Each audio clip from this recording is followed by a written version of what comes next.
Chapter 3. Building Methods. Not the least important, among the many physical features of the realm in which I live, are the numerous buildings devoted to the pursuit of learning and the fostering of the arts family to the earth plane.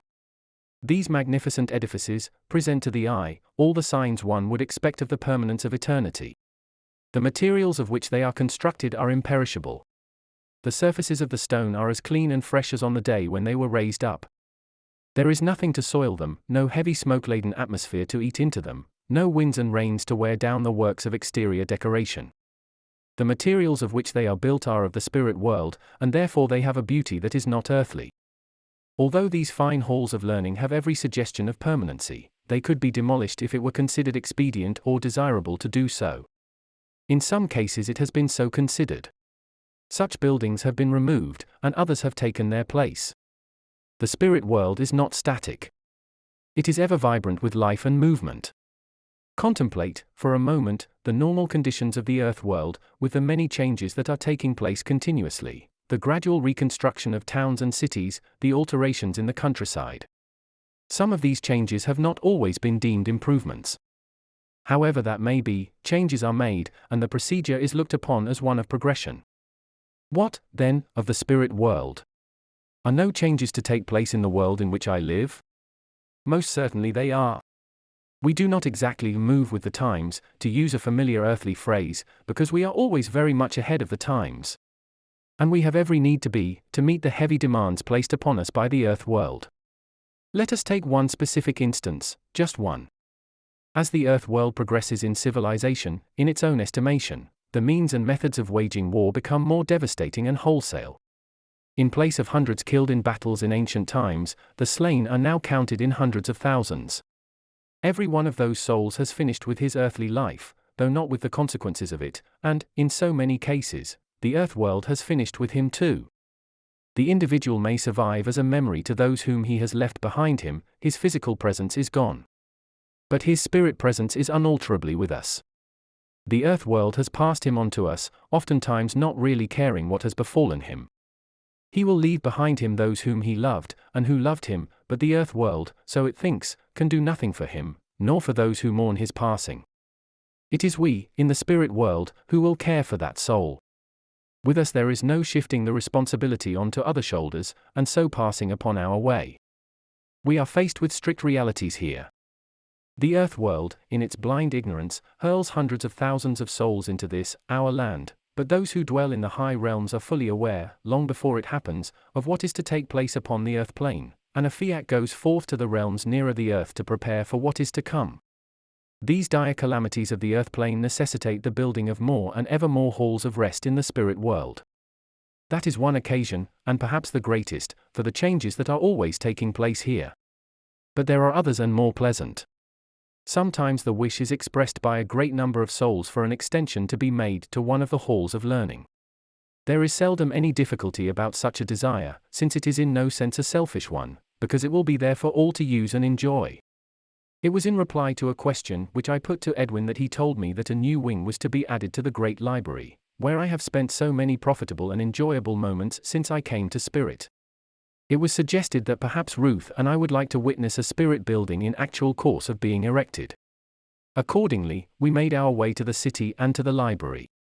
There was a large number of people already gathered there with the same intent as ourselves, and while we were waiting for operations to begin, Edwin told us something of the preliminary details that are necessary before work actually begins.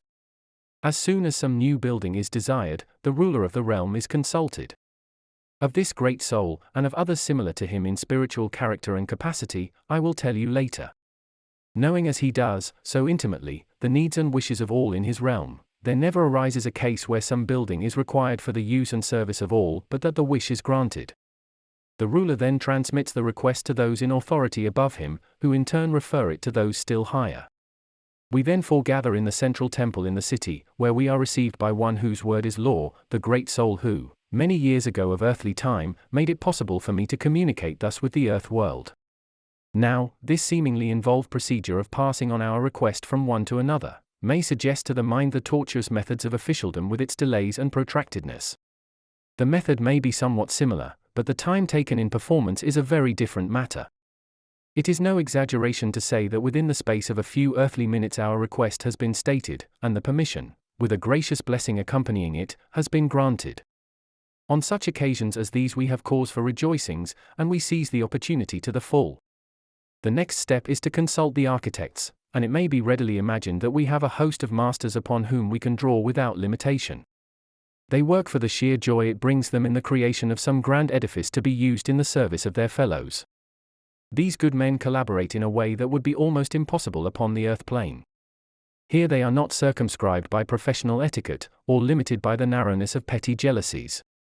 Each is more than happy and proud to serve with the other, and never is there discord or disagreement through endeavoring to introduce, or force, the individual ideas of the one at the expense of another's. Perhaps you will say that such complete unanimity is far and away beyond the bounds of human nature, and that such people would not be human if they did not disagree, or otherwise show their individuality. Before you dismiss my statement as highly improbable, or as the painting of a picture of perfection impossible to attain except within the very highest realms of all, let me state the simple fact that discord and disagreement, upon such a matter as we are now considering, could not possibly exist in this realm wherein is my home. And if you still insist that this is impossible, I say no, it is perfectly natural. Whatever gifts we may possess in spirit, it is part of the essence of this realm that we have no inflated ideas of the power or excellence of those gifts. We acknowledge them in humility alone, without self-importance, unobtrusively, selflessly, and we are grateful for the opportunity of working, con amore, with our colleagues in the service of the great inspirer. This, in substance, is what one of these great architects himself told me with reference to his own work. After the plans for the new buildings have been drawn up in consultation with the ruler of the realm, there is a meeting of the master masons. The latter were mostly masons when they were upon the earth plane, and they continue to exercise their skill in spirit lands. They do so, of course, because the work appeals to them even as it did when they were incarnate, and here they have faultless conditions under which they can carry on their work. They do so with a grand freedom and liberty of action that was denied them upon earth, but which is their heritage here in the spirit world. Others, who were not masons by trade, have since learned the spirit methods of building, for the sheer joy of doing so, and they give valuable aid to their more skilled confreres.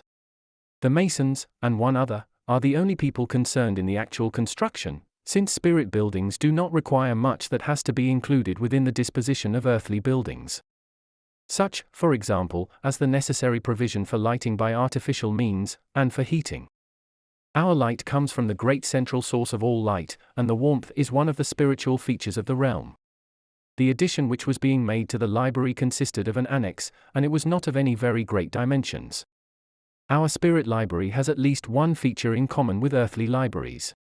A time comes when the quantity of books exceeds the space in which to house them, and in our case the excess is inclined to be greater, because not only do we have copies of earthly books upon the shelves, but there are also volumes that have their source solely in spirit. By this, I mean that such books have no counterpart on earth. Included among them are works concerning spirit life alone, the facts of life here, and spiritual teachings, written by authorities who have an infallible knowledge of their subject, and who reside in the higher spheres. There are also the histories of nations and events, with the facts set down in strict accordance with the absolute truth, written by men who now find that equivocation is impossible. The building of this annex was not, therefore, what one would denominate a major effort, and it required the help of but a comparative few. It was simple in design, consisting of 2 or 3 medium-sized rooms. We were standing fairly close to the group of architects and masons, headed by the ruler of the realm. I noticed particularly that they had all the appearance of being extremely happy and jovial, and many were the jokes that circulated round this cheerful band. It was strange to Ruth and me, Edwin had witnessed this sort of thing before, to think that a building was shortly to go up, because since my arrival in the spirit world I had seen no signs of any building operations going on anywhere. Every hall and house was already erected, and it never occurred to me that anything further would be required in this direction. A little thought, of course, would have revealed that spirit houses are always in course of being built, while others are being demolished if they are no longer wanted.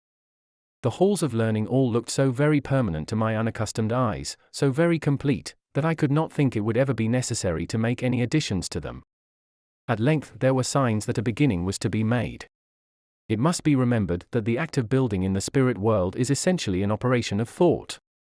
It will not be surprising, therefore, When I tell you that nowhere were there to be seen the usual materials and paraphernalia associated with earthly builders, the scaffolding and bricks and cement and the various other familiar objects. We were to witness, in fact, an act of creation by thought, and as such no physical equipment is necessary. The ruler of the realm stepped forward a few paces, and, with his back towards us, but facing the site upon which the new wing was to arise, he spoke a brief but appropriate prayer. In simple language he asked the great Creator for his help in the work they were about to undertake. His prayer brought an instantaneous response, which was in the form of a bright beam of light that descended upon him and upon those gathered immediately behind him. As soon as this happened, the architects and masons moved up close beside him. All eyes were now turned upon that vacant spot beside the main building, to which we noticed that a second beam of light was passing directly from the ruler and the masons. As the second beam reached the site of the annex, it formed itself into a carpet of coruscation upon the ground. This gradually grew in depth, width, and height, but it seemed, as yet, to lack any suggestion of substance. It matched the main building in color, but that was all so far. Slowly the form gained in size until it reached the required height. We could now see plainly that it matched the original structure in general outline, while the carved devices similarly corresponded. While it was in this state, the architects approached and examined it closely. We could observe them moving within it, until at length they passed from view. They were gone but a moment when they returned to the ruler with the report that all was in order. Edwin explained to us that this rather ghostly edifice was in reality an adumbration of the finished structure, shaped in exact facsimile before an intensification of thought was applied to produce a solid and completed building. Any mistake or fault would be detected when the building was in this tenuous state, and corrected at once. No rectification, however, being necessary in this particular instance, the work was proceeded with immediately. The downstream of light now became very much more intense, while the horizontal stream from the ruler and his collaborators assumed, after the lapse of a minute or two, a similar degree of intensity. We could now perceive the nebulous form acquiring an unmistakable appearance of solidity as the concentration of united thought laid layer upon layer of increased density upon the simulacrum. From what I observed, it seemed to devolve upon the ruler to supply to each of the masons just that quantity and description of force that each required upon his separate task. He acted, in fact, as a distributive agent for the magnetic power that was descending directly upon him. This split up into a number of individual shafts of light of different color and strength, which corresponded with his direct appeals to the great architect. There was no faltering or diminution of the application of thought substance to be perceived anywhere.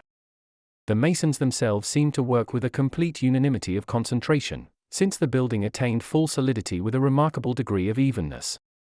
After what appeared to Ruth and me a very short period, the building ceased to acquire any further density. The vertical and horizontal rays were cut off, and there stood before us the finished wing, perfect in every detail, an exact match and extension to the main edifice, beautiful alike in color and form, and worthy of the high purpose to which it was to be devoted. We moved forward to examine more closely the results of the feat that had just been accomplished. We ran our hands over the smooth surface, as though to convince ourselves that it was really solid.